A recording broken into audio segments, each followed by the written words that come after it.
Boa noite a todos, sejam bem-vindos, que a paz de Jesus possa, por intermédio dos benfeitores, dos amigos espirituais, derramar as bênçãos, derramar as energias necessárias para todos nós.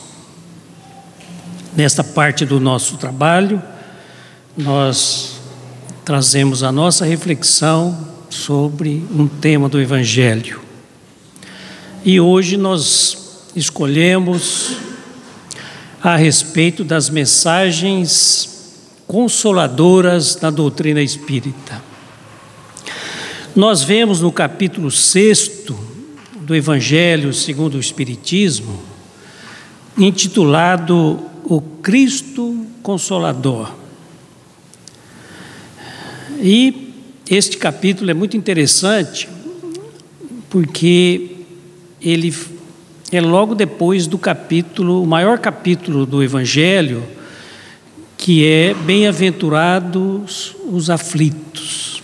No capítulo 5, nós temos então todos os desenvolvimentos a respeito das aflições, dos sofrimentos, das dores, as causas das dores, as consequências das nossas atitudes equivocadas, e em seguida vem o Cristo Consolador no capítulo 6. Então nós vamos justamente refletir a respeito do aspecto que é muito difundido a respeito da doutrina espírita. É o Consolador prometido? Então nós vamos trabalhar justamente esse tema, né? Então, a mensagem de Jesus, inicialmente, nos Evangelhos, nós vamos vendo que ele apresenta para nós o roteiro de como nós devíamos nos comportar, né? É um código de comportamento, né? Assim, no próprio Evangelho nós vamos ver que ele trabalha muito os aspectos dos relacionamentos, né? E, acima de tudo, nos traz orientações preciosas para o nosso desenvolvimento e crescimento espiritual, acima de tudo. Então, no Evangelho, no capítulo 6, ele começa justamente uma mensagem muito consoladora para todos nós. Vinde a mim, todos vós que achais aflitos e sobrecarregados. Então veja, essa mensagem que está no Evangelho de Mateus é, na verdade, um cântico de socorro, um cântico de esperança acima de tudo, principalmente para aquela época em que Jesus trazia a Boa Nova e difundia o amor e a esperança como roteiro para aquelas pessoas que tão necessitadas estavam. Mas isso não é roteiro para a época da Palestina. É para a época da Palestina hoje e da época, mas é também roteiro para o nosso mundo atual. Nós que nos encontramos em um momento de grande aflição nas relações, as dificuldades de nós nos conduzirmos, as dificuldades das relações familiares, profissionais, ou seja, onde quer que nós estejamos, os conflitos se afloram rapidamente e facilmente. Basta uma opinião que alguém não concorde, que começa e gera o conflito, né? Então, vinde a mim, esse convite que Jesus traz, é uma mensagem de consolo. Ele convida a nós nos aproximarmos dele justamente nessas situações de aflições, de dificuldade que tão comum em nossa existência. Mais adiante, ele prossegue, agora já no Evangelho de João: se me amais, guardai os meus mandamentos. Veja que ele começa: se me amais, Porque a gente comumente diz, eu amo o Senhor, né? Eu louvo, eu adoro, mas ele faz justamente um acréscimo: guardai os meus mandamentos. Então, a prova que nós precisamos dar desse amor é justamente guardar os seus mandamentos. Mas quais mandamentos, afinal? Quais são esses mandamentos que eu preciso colocar na minha vivência, no dia a dia, na minha prática, para demonstrar esse amor ao Senhor? O roteiro principal do Evangelho é o amor. Se nós pudéssemos resumir tudo que está escrito nos Evangelhos em uma única palavra, seria amar, amor. Mas o restante tudo? O restante é como nós devemos aprender a amar. Então, o mandamento do Senhor, os mandamentos do Senhor é justamente focado no amor, na fraternidade, na solidariedade, na caridade, no perdão. Então, essas virtudes refletem o homem de bem, reflete os mandamentos do Senhor. E ele prossegue: e eu rogarei a meu Pai, e ele vos enviará um outro Consolador. Vejam que ele não diz o Consolador. Por que ele não disse o Consolador, mas o outro Consolador, um outro Consolador?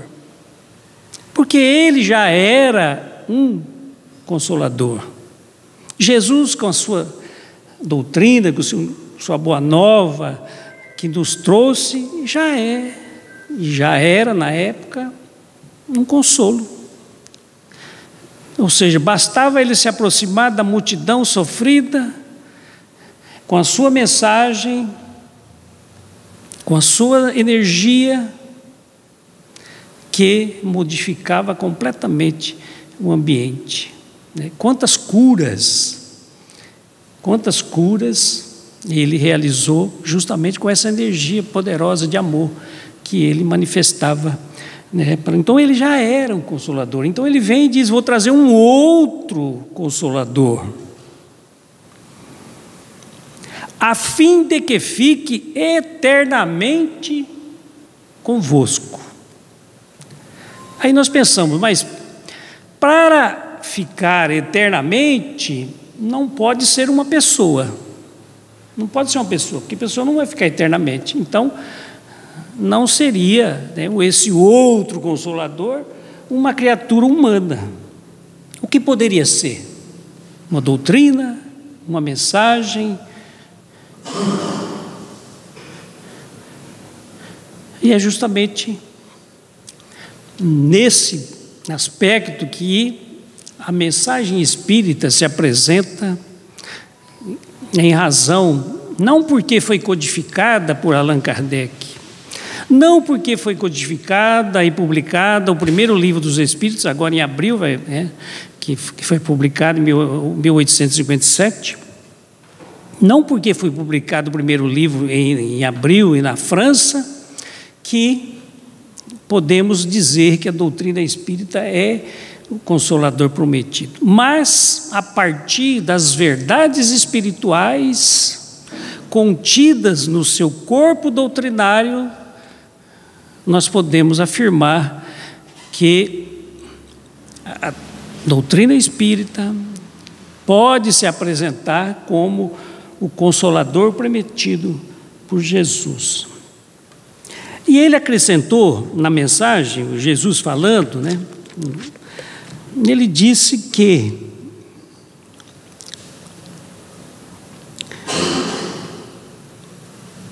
naquela ocasião, essas verdades novas ele não poderia dizer, porque os discípulos não estavam preparados para ouvir, para compreender o alcance da mensagem que esse Consolador, o Consolador que viria, iria trazer.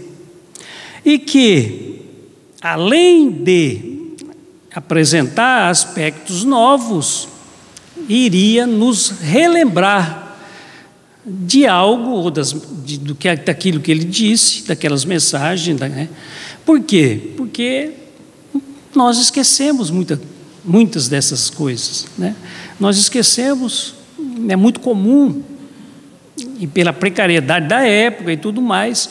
Né?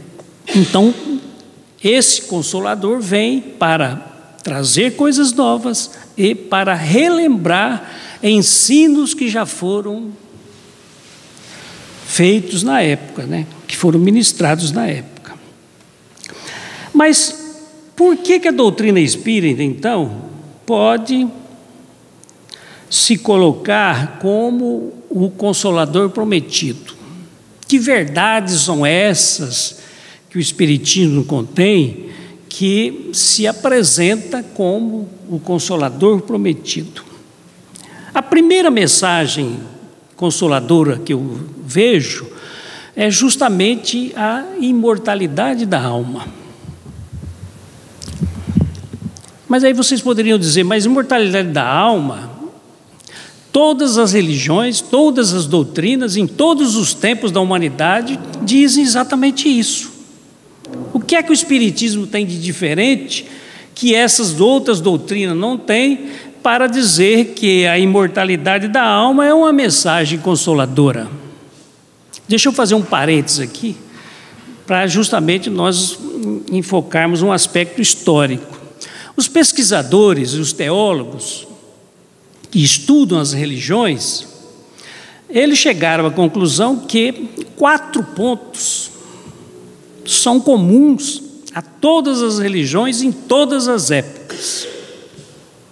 Primeiro ponto comum é a existência de uma divindade, podemos chamar Deus, podemos chamar Allah, podemos chamar Ser Supremo, podemos chamar, ou seja, um nome aqui não é importante, mas um ser que é tido como criador, superior a todas as coisas. Então, em todos os tempos da humanidade, as religiões enfocaram no sentido da existência de uma divindade, um ser superior. O segundo aspecto é justamente a existência da alma.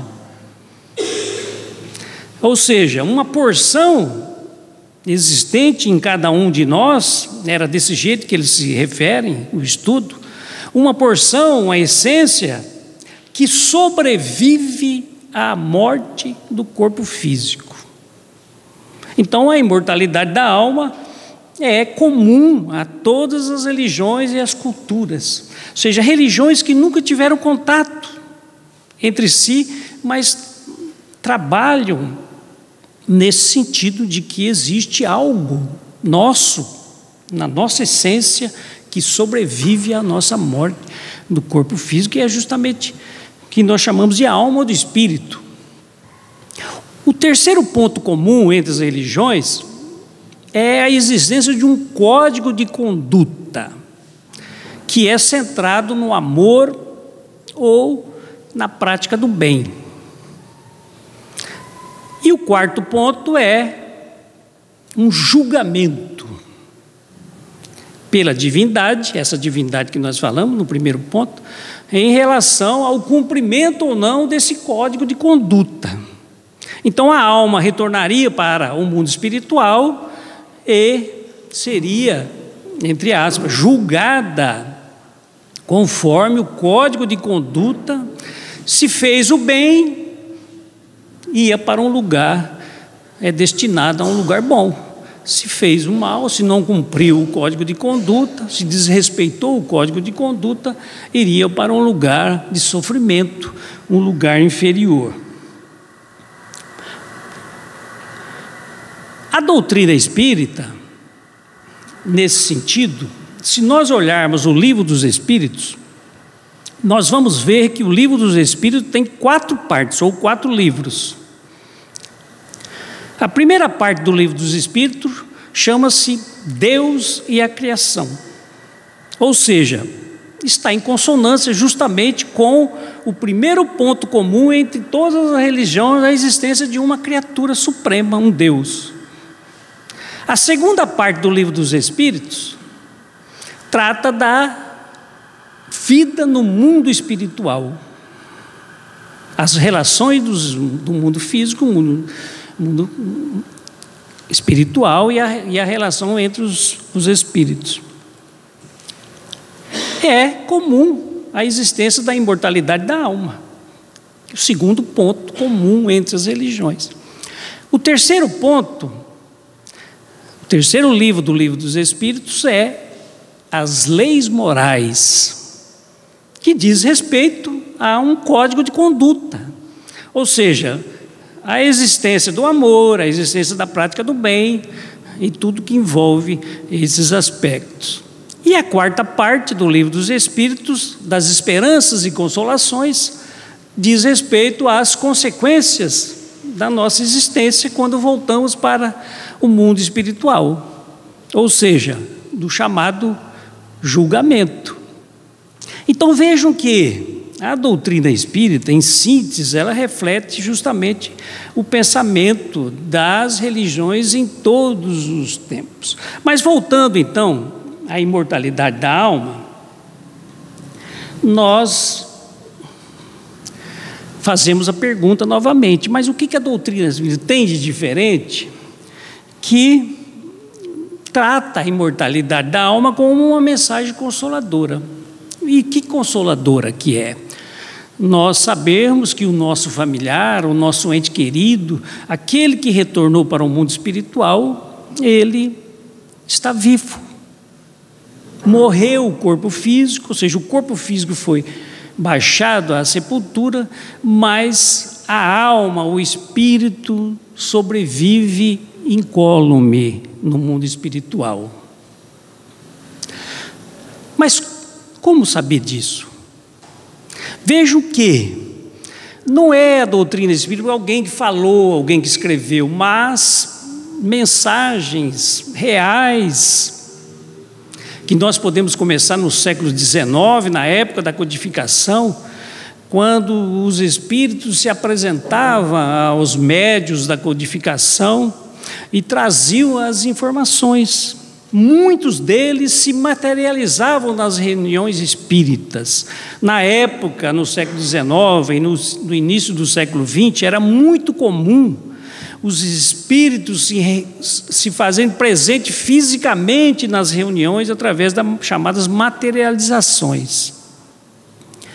Então o espírito apresentava-se com a roupa que mais gostava, se apresentava perante os familiares, e tudo isso documentado, né, faz com que nós passamos. Mas no século XX nós temos as cartas consoladoras das mães, dos filhos, dos pais, dos familiares que vieram e, através da psicografia de Chico Xavier, através da psicografia de muitos médiuns sérios, traz a notícia da sua sobrevivência. Ou seja, estou vivo, eu estou vivo.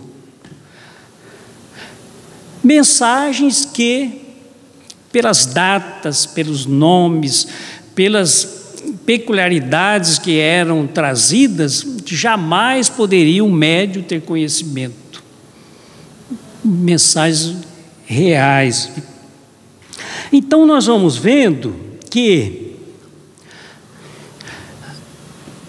a imortalidade da alma, quando nós, entre aspas, né, eu não gosto de usar essa terminologia, perdemos um familiar, um ente querido, que a gente volta para o nosso lar, para a nossa casa, vai ao quarto, as roupas,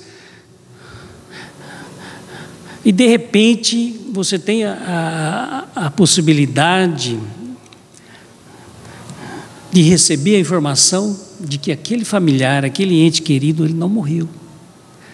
que ele se afastou temporariamente, como uma viagem, mas que continua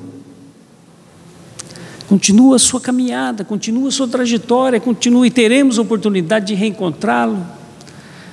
E nós reencontramos ele muitas e muitas vezes sem percepção. Quantas vezes nós sonhamos que tivemos esse encontro.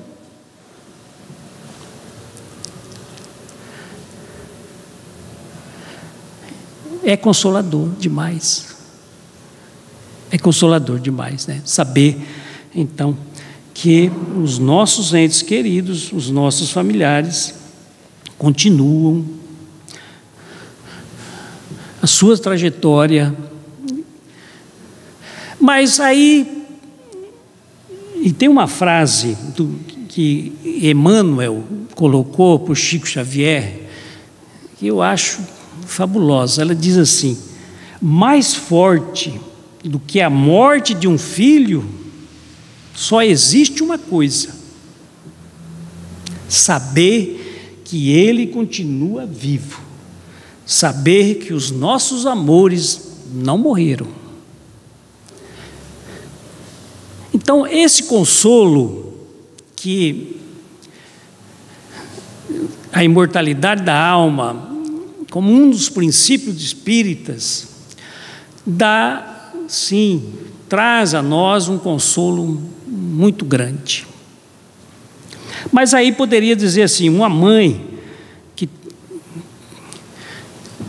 em que o filho não tinha uma conduta adequada, ela pode dizer: mas meu filho, então, ele retornou para o mundo espiritual, ele é imortal, e o seu sofrimento também. Ou seja, o seu sofrimento será eterno, então. Isso quer dizer? Porque o normal é, veja bem, nós temos a nossa conduta, nós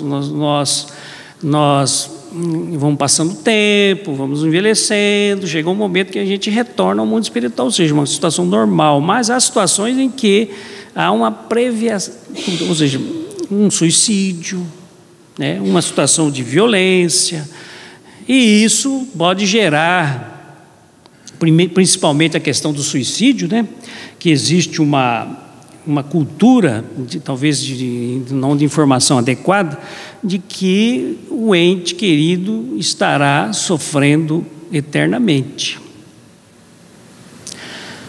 Será que é assim? É aqui entra justamente a segunda mensagem consoladora da doutrina espírita. São várias, mas eu vou falar de duas apenas, pelo nosso tempo.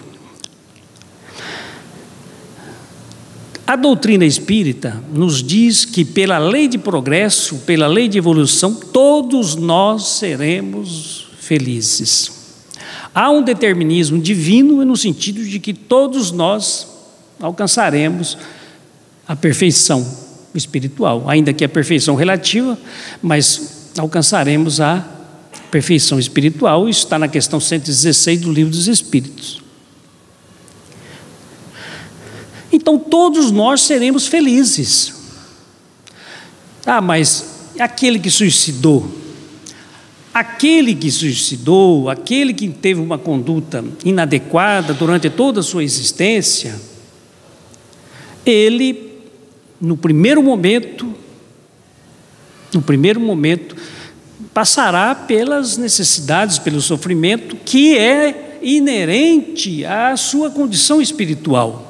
Não é um castigo de Deus, não é que Deus está punindo aquele ser por ter desrespeitado a lei de amor, por ter violado a lei divina e retornado prematuramente ao mundo espiritual.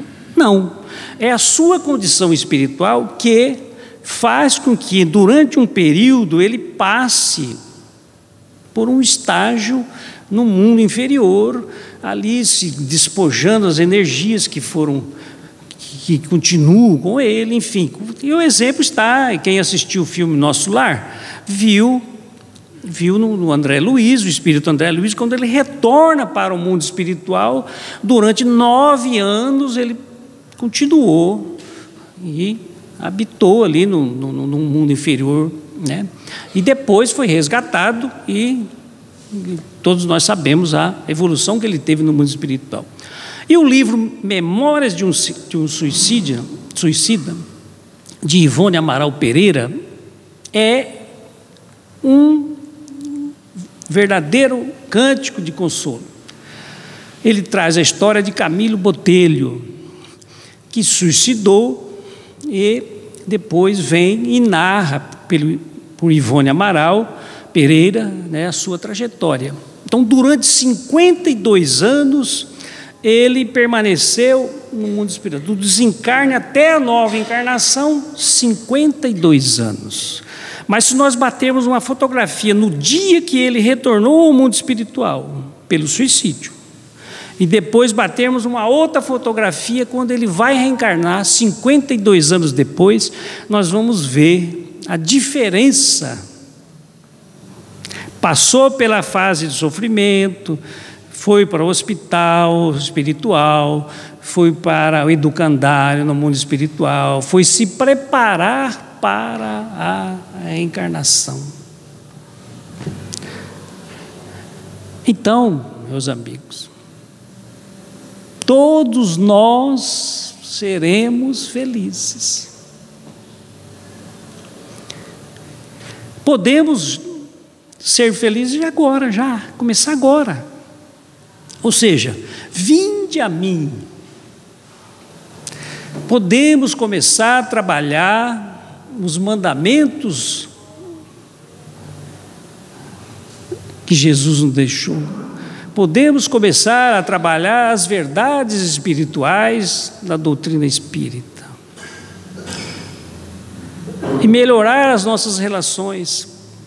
Melhorar nós como pessoas. Veja que quando nós reencarnamos, nós trazemos no nosso projeto reencarnatório um esboço do que é melhor para nós. Não é obrigatório casar com essa, casar com aquela, não. O projeto é o que é melhor para você nessa existência física.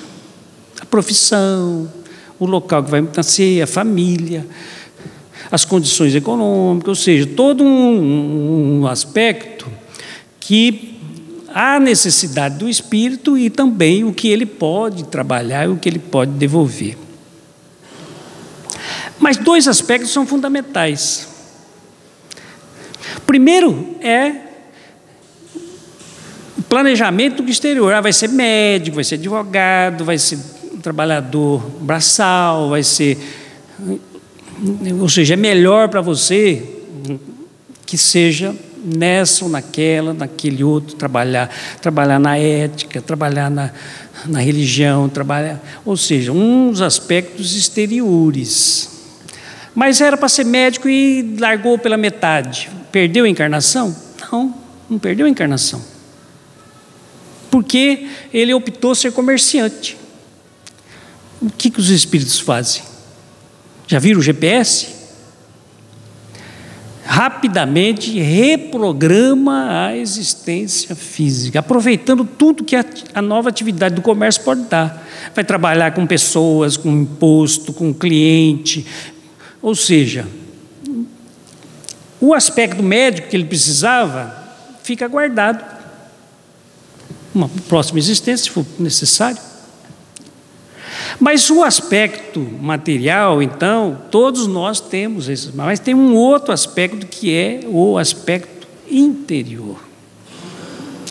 Vai ser médico, mas também tem que cuidar de si. Vai ser religioso, ou seja, o aspecto interno de cada um de nós temos esse compromisso com a espiritualidade de trabalharmos, de desenvolver, de melhorarmos. Porque a promessa que nós fizemos era a seguinte: quando eu retornar, eu vou voltar melhor do que quando estou saindo daqui.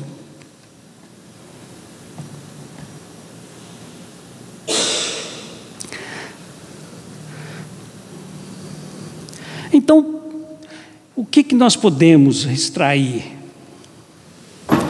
Nós podemos extrair que a doutrina espírita, ela apresenta para nós, e aí é a terceira verdade, que pode ser que futuramente a gente fale sobre ela, que é a mediunidade.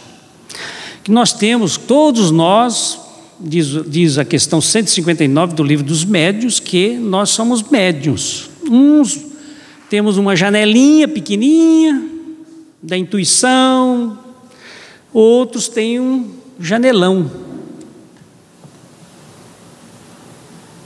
Então a mediunidade possibilitou que nós colhêssemos todas essas informações do mundo espiritual. Então não precisa ir muito longe, basta entrarmos na sala do trabalho mediúnico que nós vamos ver as manifestações espirituais. Então a mediunidade, que não é uma criação da doutrina espírita, outras religiões e em outros tempos, desde o Velho Testamento se fala de mediunidade. Inclusive outras igrejas, inclusive, têm a mediunidade, mas não usa esse termo mediunidade. Dois exemplos. Uma igreja evangélica que eu frequentei antes de chegar à doutrina espírita, tinha um momento em que todos se ajoelhavam e ficávamos em silêncio. Era um momento em que se faz uma oração. Então todo mundo fica em silêncio e de repente uma voz no meio começa uma prece. Ou seja, ficávamos todos concentrados para justamente fazer a manifestação espiritual. E quantas vezes aquele que estava fazendo a pregação, ele parava, olhava e dizia: aquele irmão que está com aquela dificuldade, o Espírito do Senhor está me dizendo que a solução tal. Ou seja, o Espírito do Senhor é justamente quando ele recebe a comunicação e transmite. Claro que não diz médium, não diz... Então,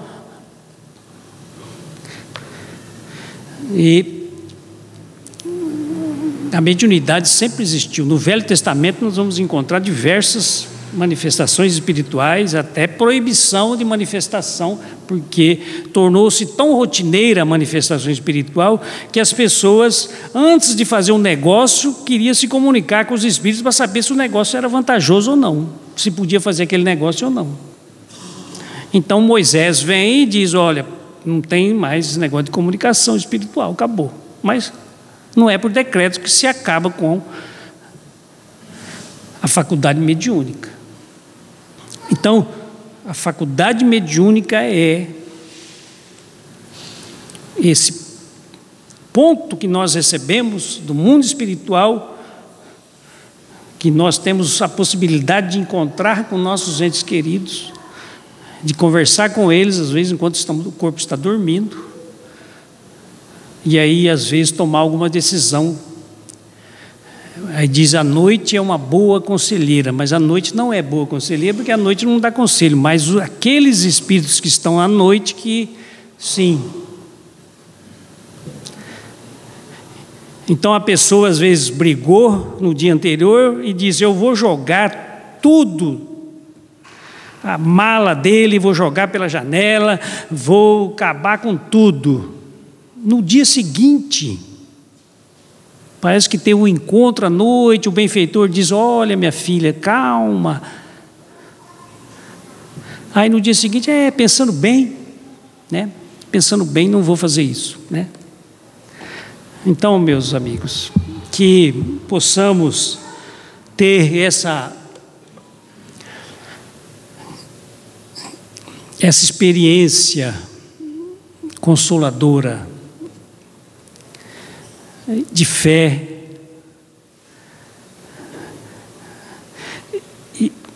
E justamente no capítulo 6, só ler um parágrafo para a gente encerrar. Todos os sofrimentos, misérias, decepções, dores físicas, perda de seres amados, encontram consolação na fé no futuro, na confiança na justiça de Deus, que o Cristo veio ensinar aos homens.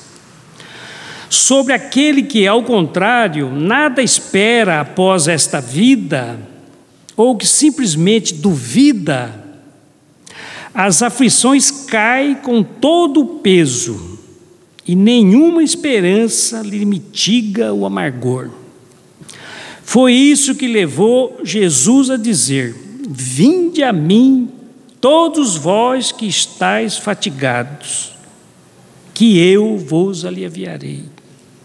Entretanto, faz depender de uma condição a sua assistência e a sua felicidade, e a felicidade que promete aos aflitos. Essa condição está na lei por ele ensinada. Seu jugo é a observância dessa lei, mas esse jugo é leve e a lei é suave, pois que apenas impõe como dever o amor e a caridade. Que Jesus nos abençoe. Vamos orar. Agraciado, Senhor, com a Tua presença, nós somos gratos pelas energias balsâmicas, pelas bênçãos consoladoras que derrama, Senhor, sobre todos nós aqui presentes, encarnados e desencarnados.